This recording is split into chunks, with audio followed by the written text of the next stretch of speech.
Ay. 1, 2, 3, 4, 5, 6, 7. 7 yung lesson dito sa God wants you to know Him. Dito muna sa God loves you. Ako muna yung magbabasa po. Kasi mama wala po siyang books. God loves you. For God so loved the world that He gave His only begotten Son. Kaya nga nun, si God daw, love niya daw yung world natin. Kasi daw, ayun daw lang yung first time niya na mag-create ng planet na maraming tao. Kasi yung mga rest 7 planets ay walang tao sa kanila. Right? That He gave His only begotten Son. Kasi ginive niya lang daw yung mga anak niya. Tayo yung anak niya. 7 billion people nasa earth. 7 billion yung anak nila God. Kaya sinasabi niya God loves you. God loves niya yung ginalove niya ay tayo. Tapos that whosoever believing in Him should not perish. Kung sino daw yung nagbibilive kay God, dapat lahat tayo nagbibilive kay God. Kung sino yung nagbibilive kay God, dapat hindi ka nagpe-perish. Kasi pag nag-perish ka, ibig sabihin nun, edi hindi ka na talaga nagbibilive kay God. Ito. But have everlasting life. Meron naman tayong everlasting life. Pag meron tayong everlasting life, ibig sabihin, hanggang meron tayong life, katulad sila mama, 50 years old na po siya. Ibig sabihin, 50 years na po siya, na nagiging lola po tayo. Lola at lolo. Hindi lang tayo hindi namamatay. Hindi lang tayo nabubuhay. Namamatay din tayo pag matanda na tayo ng tumatanda. Kasi ayun yung life ni God. Kasi pag walang namamatay, ito full of na dito, people. Ibig sabihin, magkakaroon na to ng 8 billion. Makaka-raise yun ng 1 billion. Kaya ayun yung God loves you. Ikaw, mama, ano yung masasabi mo sa word of God? Thank you, Lord, sa iyong salita. We pray, Panginoon, na basbasan niyo po ito ng kapangyarihan ng kalinuhan, Lord, at may paliwanag namin ng maayos. And sa oras na ito, yung John 3:16 ay nag-e-express ng love ni God sa ating lahat, na ang sinasabi dyan is sobra tayong minamahal ng Diyos. Tama naman yun, sabi ni Brother Benjamin. And kung sino daw ang naniniwala kay Jesus Christ na siyang tumubos sa atin sa mga kasalanan, ay magkakaroon ng everlasting life. Tama naman, mamamatay po tayong lahat dito sa lupa. Ang ating katawang lupa ang mamatay. But then, kapag tayo ay naniniwala na si Jesus Christ yung tagapagligtas natin, hindi na tayo mamamatay.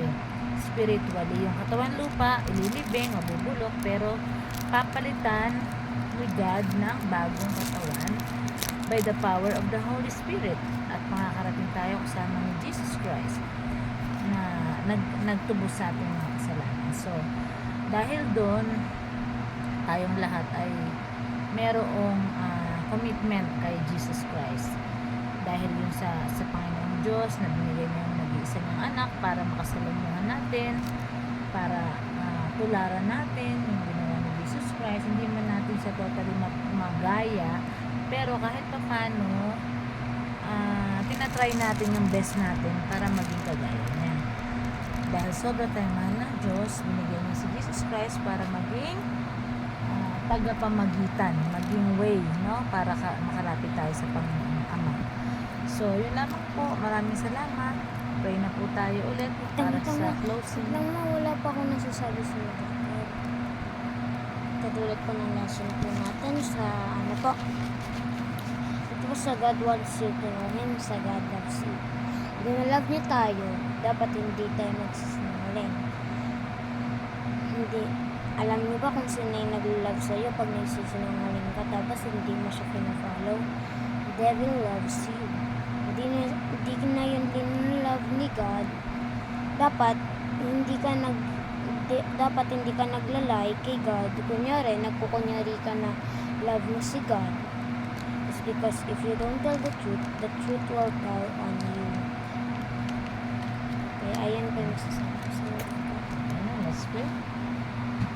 Salamat Panginoon sa gabi nito. Pinupuri ka namin at bibigyan ng liburan dahil ikaw po yung may-ari ng buhay namin, Panginoon Diyos. Ang sa langit, salamat po sa iyong anak na si Jesus Christ na siyang ginawa mo para tubusin ang aming mga kasalanan.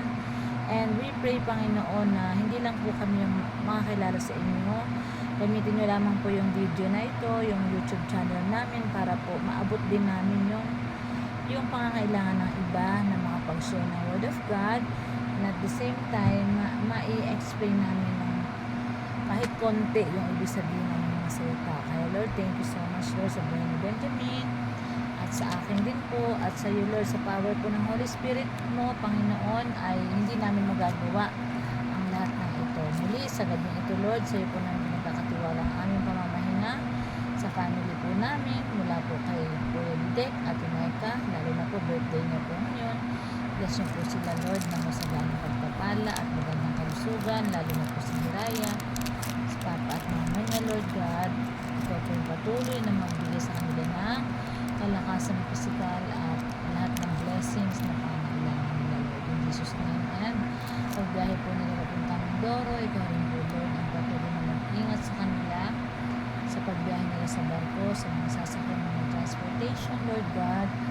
Ikaw po yung patuloy na mag-ingat sa mga isa. In the name of Jesus, and God. Si Kuya Bidil at si Kuya Pau Pau ay pupunta raw po sila ng Mindoro to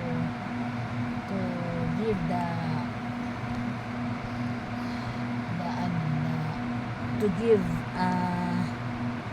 the service for their client. Lord, sa iyo ay nakakatiwalang lahat ng ito at kami naman po rin sa bahay, sa buong community, sa buong surroundings namin. Si Kuya BJ po, patuloy na kagalingan po, patuloy na nakakatiwala sa sayo at huwag na po muna sa iyo ng alak, ganun din po sa ating Rose, natin yung tunay ng pananampalataya at patuloy po silang magtulungan na may pagmamahal sa isa't isa. Ganun din po si Kuya Pao at sa Ate Kate, patuloy na rin po silang i-bind ng pagmamahal mula sa iyo upang malayo sila sa lahat ng gawa ng devil in Jesus name. Ganun din po sa Ate Bea, sana po makatagpo na rin siya ng kanyang magiging boyfriend at saka po mamahalin niya for life, and sana po ay mabuting tao rin po sila na gustong manligaw kay Ate Bea. Ganun din po layo na rin po siya sa tulong ng karamdaman in the name of Jesus. Nagpapacheck up po siya, sana po okay ang lahat. Ganun din po ako Lord, yung pa-check up po nung nakaraan, sana po okay lang din ako at wala akong matinding karamdaman at maging si Benjamin din po. Thank you Lord God, patuloy sa mga si Benjamin sa kanyang paglaki at maitaas ka niya sa buhay niya. Huwag siyang mabuburi sa school, huwag siyang tayo ng tayo, dahil pag hindi po niya binago yun yung ginagawa niya sa school, patuloy na ikaw ang malulungkot Lord, kasi nagbabible study po siya. Dapat kung anong ginagawa niya, gawin niya rin sa sarili niya po at maging masunurin na estudyante sa kanyang mga guro.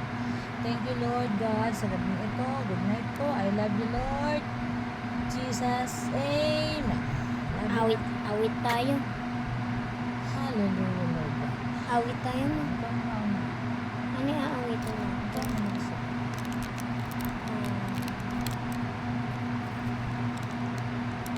Ikaw na mag-isa.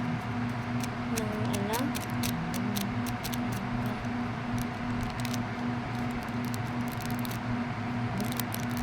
Wala ko maisip.